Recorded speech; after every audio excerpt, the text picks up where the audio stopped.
What's up, RugbyExpo? We're here at Lisbon Falls. Absolutely scenic view behind us. At 93 meters tall, it's the largest waterfall in Mpumalanga. We're on the Panorama Route, heading to Kruger National Park to see some of the biggest animals in this whole country. Can't wait to show you guys those clips. Can't wait for this video. Please smash that like button. Let's make it happen.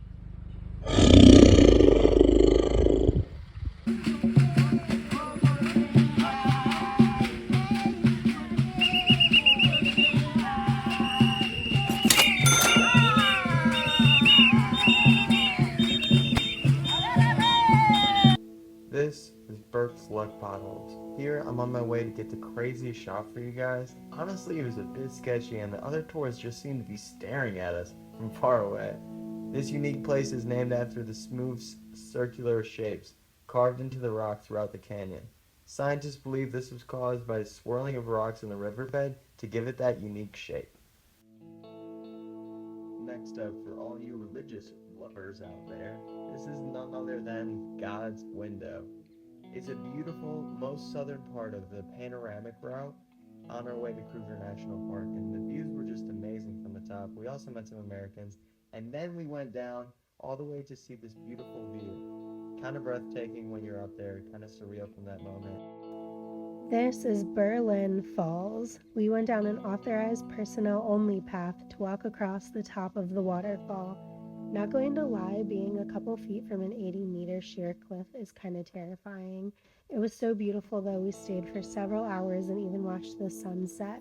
If you look closely in these videos, there are about 10 men who appear to be living on the far side of the waterfall. They were looking at us very confused while we were flying the drone. We're here throwing around the ball at this beautiful Blyde Canyon in South Africa. Check out this sweet view.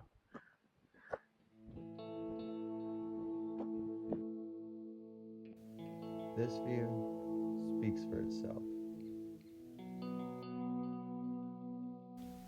This is the Guinea Fowl Trail at the Blyde Canyon Forever Resort.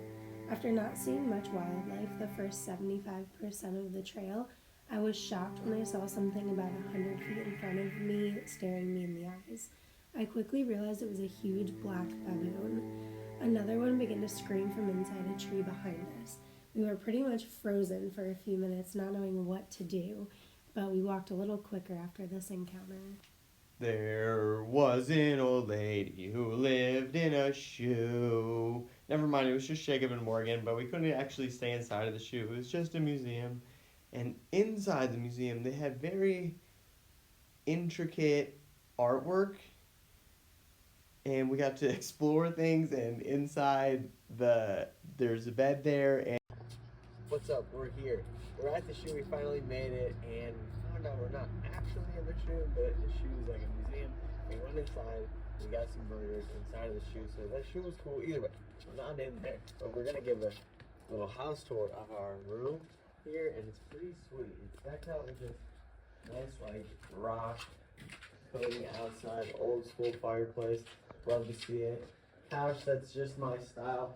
Red chairs with the cherry red blossom. Gotta love it. Microwave kitchen. Sweet. And then we've got our guest room, our room here. Gotta love it. And also, we have bunk beds. Come on in. So much room for activities. Activities. Built a little fire, and now it is time for date night. This is their double shoe burger. Absolute mammoth. So we're gonna give it a little bite, taste test, kind of floppy. It's heated up in the microwave, so give it that little bit of credit.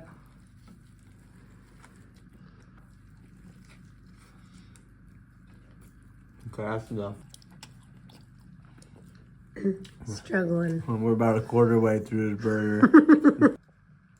Update on the burger. It's kind of coming apart together, but I've got a lot of damage into this mammoth burger. Coming apart together. It's coming apart together. Yeah.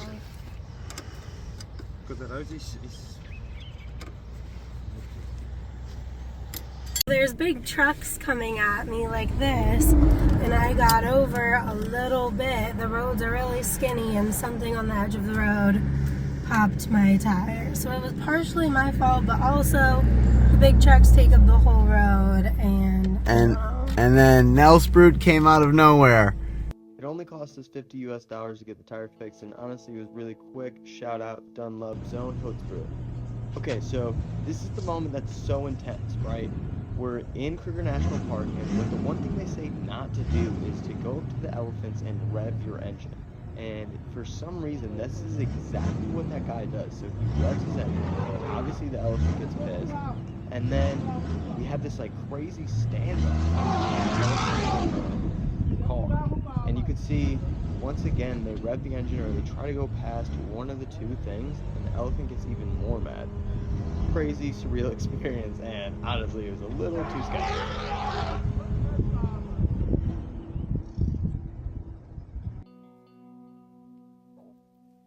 our favorite self-drive safari road was the journey between Skakuza and Lower Sabi.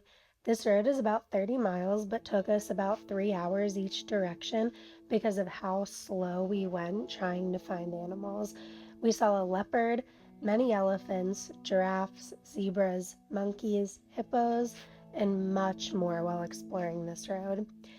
It was a lot more driving than expected to get from the shoe to our hut at Pretorius Cop Rest Camp, but we were able to see way more than I expected.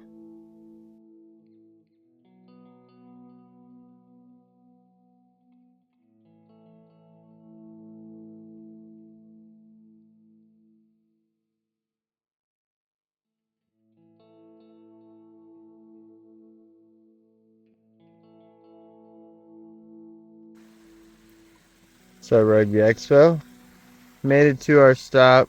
Check out this sweet pool, but having some beers, chilling out, enjoying our day.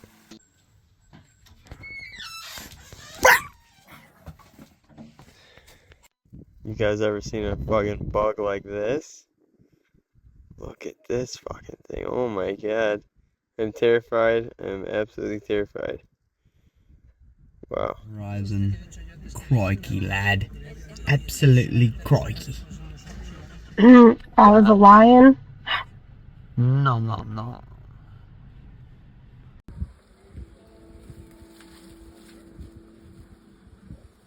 This sunset drive was an incredible end to our second and last day in Kruger.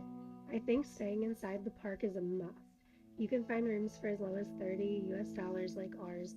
I have no regrets about self-driving it instead of paying for a guide. The trick is to take it slow and keep your head on a swivel and you'll see everything. Wi-Fi is spotty and several stores and gas stations could only accept cash because their machines wouldn't work. It's also good to have cash to tip the locals and support some of the small food stands that line the roads in the towns around the park. Alright, so we left Kruger today, and Kruger Park was just an overall magical experience. When you say you're going on a safari, you think you're going to see some animals, but Kruger was so overwhelming, and we've already shown you guys so many cool clips that we've got. But so many animals, such a beautiful time. Africa is just showing us so much love in every different way. Today we went rock climbing here at this beautiful location. You see back there, that's where we went rock climbing. Morgan kicked some ass on the walls today. It was a good moment. Now we're gonna do our 3-hour drive back to Johannesburg, back to the Sport Pro Lodge. Thank you all for the support. Please like and subscribe.